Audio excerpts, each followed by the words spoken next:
Alexandra Dublanche, soyez la bienvenue, oui et bonjour. Avant de travailler Merci. à la région Île-de-France, vous avez été formée entre autres aux États-Unis, vous êtes passé par la Harvard Kennedy School of Government, j'espère que je l'ai bien descendu.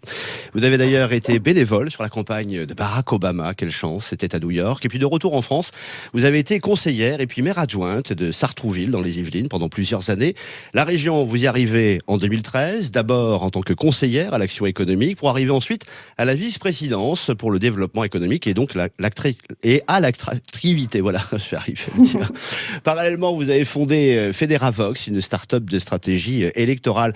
Alexandra, comment ces expériences riches, diverses, ont-elles nourri votre réflexion d'élue et de dirigeante ? Alors, je pense que c'est une grande chance pour moi aujourd'hui de ne pas faire partie de ces politiques qui n'ont fait que ça dans leur vie.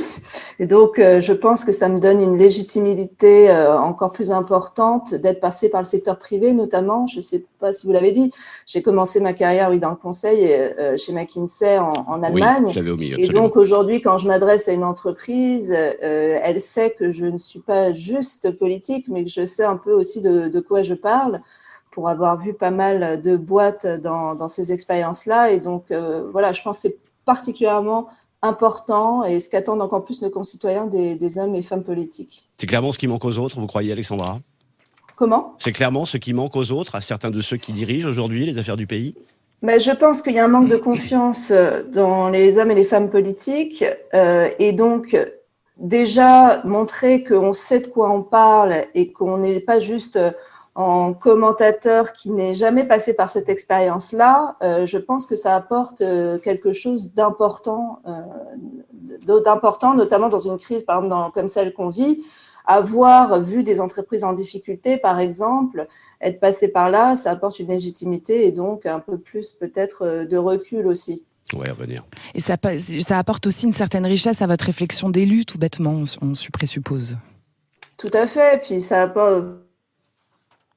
Ah, on vous entend plus, Alexandra. Pas seulement par mon métier, mais aussi par... Alors, vous m'entendez ? Là, Oui, c'est mieux. Allez-y, Allez-y. Alexandra. Voilà. Oui, oui. Oui, effectivement, ça apporte une richesse à la réflexion, des idées aussi, parce que j'ai élaboré aussi un réseau de par mon parcours en école de commerce ou dans le privé. Bien sûr. Et donc, voilà, je me nourris par ailleurs et je ne suis pas seulement dans mon petit milieu politique. Selon vous, les impacts à moyen ou à plus long terme de la crise que nous traversons, dont nous sortons à peine, sur les échanges internationaux, puisqu'on parle d'internationalité justement, avant de revenir sur ce qui vous engage actuellement, votre vision sur la suite ? Alors, tout à fait. Nous, on a un enjeu en Île-de-France déjà pré-Covid, c'est que nos PME n'exportent pas assez. On a à peu près seulement 2% des PME franciliennes qui exportent, donc c'est très peu. Donc, depuis plusieurs années maintenant, on a entamé des réflexions et même des actions pour accompagner nos entreprises à davantage exporter en se créant un réseau à l'international, à l'export. Et donc là, on est contraint par la crise justement à accélérer nos actions. Donc, on le fait en lien avec des organisations nationales, Business France notamment, la CCI, pour essayer quand même, une fois que les échanges auront repris complètement, que nos entreprises puissent reprendre ces contacts qu'elles avaient entamés auparavant et puissent se développer à l'international. Ça, c'est extrêmement important et c'est un grand enjeu dans notre région et du coup dans le pays. Il y a toute cette question en ce moment des relocalisations.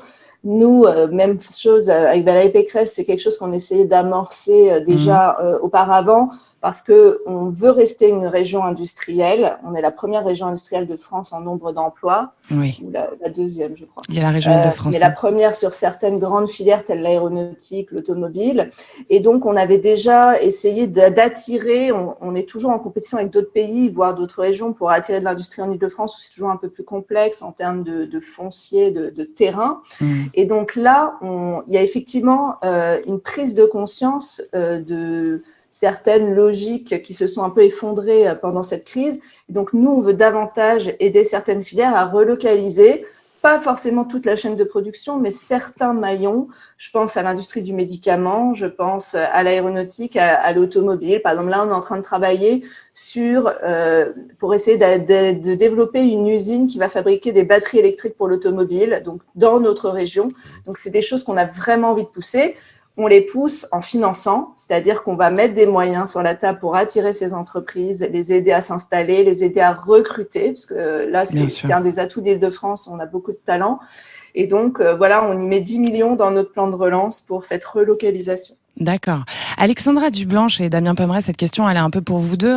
L'éco-responsabilité aujourd'hui, comme vous le disiez, Damien, c'est une partie absolument incontournable d'une direction d'entreprise ou d'une direction politique ou d'une direction de région, quelle qu'elle soit. On est bien d'accord. Est-ce que, par exemple, Alexandra, concrètement, qu'est-ce que vous faites en termes d'action éco-responsable à la région en ce moment ? Alors déjà, il y a tout ce qu'on fait dans les transports. Oui. Quand on investit dans les transports en commun on vous perd, Alexandra. C'est la raison pour laquelle... Vous pouvez reprendre votre petite phrase, s'il vous plaît. On a des micro-coupures, désolé. Ouais, depuis les Yvelines, c'est compliqué. Voilà. On se bat pour que, justement, dans ce que fait le gouvernement en ce moment sur la relance, il a investi des milliards dans l'aéronautique, l'automobile, qu'il investisse autant dans les transports du quotidien. Notre présidente a annoncé ce matin que le 8 juillet, elle sera en incapacité de payer davantage la RATP, notamment, et donc on a besoin d'une aide de l'État pour ces transports du quotidien qui font partie de cette relance aussi écologique. Donc il y a tout ce qu'on fait sur les transports, on met fin aux bus diesel, en bus électriques, etc. Donc ça c'est un énorme chantier. Et dans notre plan de relance, on met aussi 230 millions d'euros pour cette relance écologique et participative, avec notamment un budget participatif où les Franciliens vont pouvoir voter sur des projets écologiques de transition. Et puis, pour refaire le lien avec ce que je disais sur l'industrie, c'est qu'on on aide ces industries dans leur transition écologique. Moi, j'étais chez Air France cette semaine. Il y a un énorme enjeu sur les biocarburants. Comment on aide, sachant que des biocarburants, c'est 3-4 fois plus cher que des carburants normaux, sachant que les carburants, c'est 30% du coût pour une compagnie aérienne. Comment on aide, par exemple, Air France, notre compagnie nationale, à aller davantage vers ces biocarburants? Donc, voilà, ce sont ce type de sujets dont on traite à la région. Alexandra Dublanche, sans refaire l'histoire de la décentralisation, les régions ont depuis toujours un rôle essentiel, on le sait, dans l'activité économique de nos territoires. Elles ont particulièrement montré, on l'évoquait pendant la crise du Covid, qu'elles savaient pallier les carences de l'État, et c'est heureux. Au moment où la reprise s'amorce, où les PME comme les TPE ont plus que jamais besoin de tout le soutien nécessaire, les régions ont un rôle majeur à tenir. En tant que vice-président, justement, de la région Île-de-France en charge du développement économique et de l'attractivité, éclairez-nous, quelle est aujourd'hui, clairement, concrètement, la situation ici en Île-de-France? Alors, l'Île-de-France a été la région la plus touchée par la crise. C'est la région qui a mis le plus de temps en France métropolitaine à passer au vert. Et donc, nous, l'enjeu qu'on a avec la présidente de région, c'était d'abord d'être là dans l'urgence, comme vous l'avez dit, que ce soit aussi avec des histoires de masques, de tests pour venir en soutien de l'État qui en manquait cruellement. Donc, on a été au rendez-vous, développer des aides d'urgence pour les entreprises, pour essayer les aider à passer ce cap extrêmement difficile. Donc, on était la première région contributrice au fonds de solidarité qui sont les 1 500 € là, pour les petites entreprises.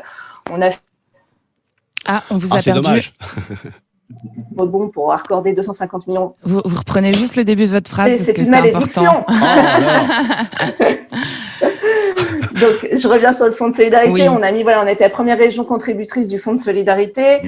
Donc, le chèque de 1 500 € pour aider les petites entreprises. Oui. Ensuite, on a fait un prêt à taux zéro pour accorder 250 millions d'euros de prêts à ces entreprises. Là, on vient de sortir une nouvelle aide, je le dis pour vos auditeurs, pour les petites entreprises les plus en difficulté, celles qui n'ont vraiment eu quasiment aucune aide de l'État, voire pas du tout. Donc, on vise notamment les restaurateurs, les commerçants, les artisans, les TPE. Donc, c'est un fonds de 100 millions d'euros. On s'est mis tous ensemble, les collectivités d'Île-de-France, pour aider c'est une aide en quasi-fonds propres qui se rembourse sur 6 ans et avec un différé de remboursement de 2 ans. Donc, on essaye de regarder là où il y a des trous dans la raquette des dispositifs d'aide pour essayer de ne laisser personne sur le bord du chemin, même si on sait que ça va être très compliqué. Que peut faire, au risque d'enfoncer le clou, Alexandra Dublanche, que peut faire la région que l'État ne sait pas faire?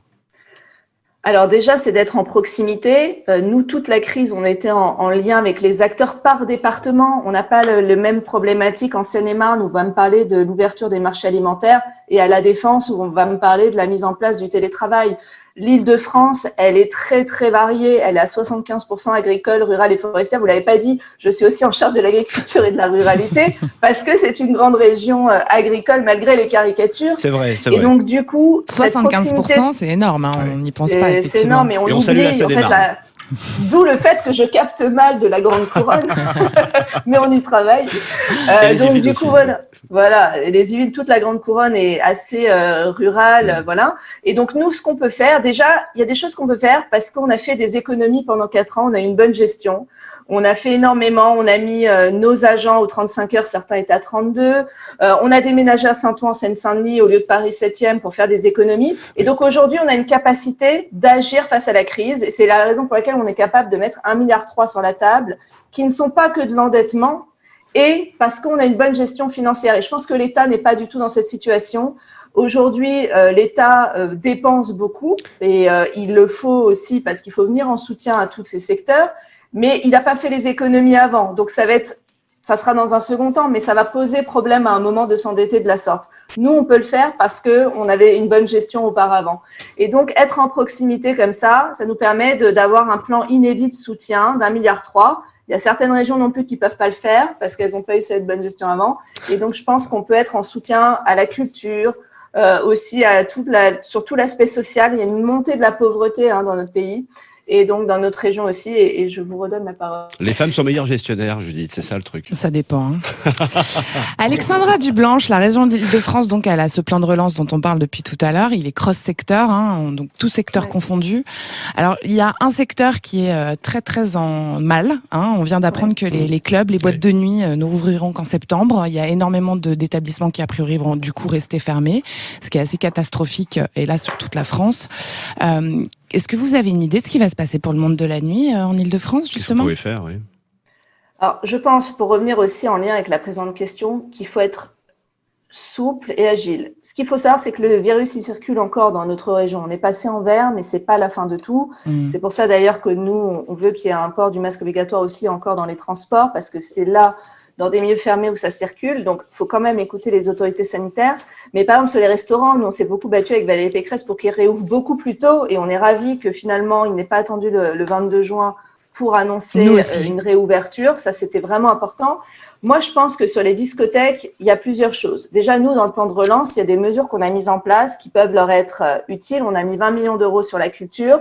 Et par exemple, il y a 1,5 million qui est mis pour aider des lieux culturels. Alors, ça en fait partie, ou on le met un peu dans ce panier-là pour compenser une partie des recettes.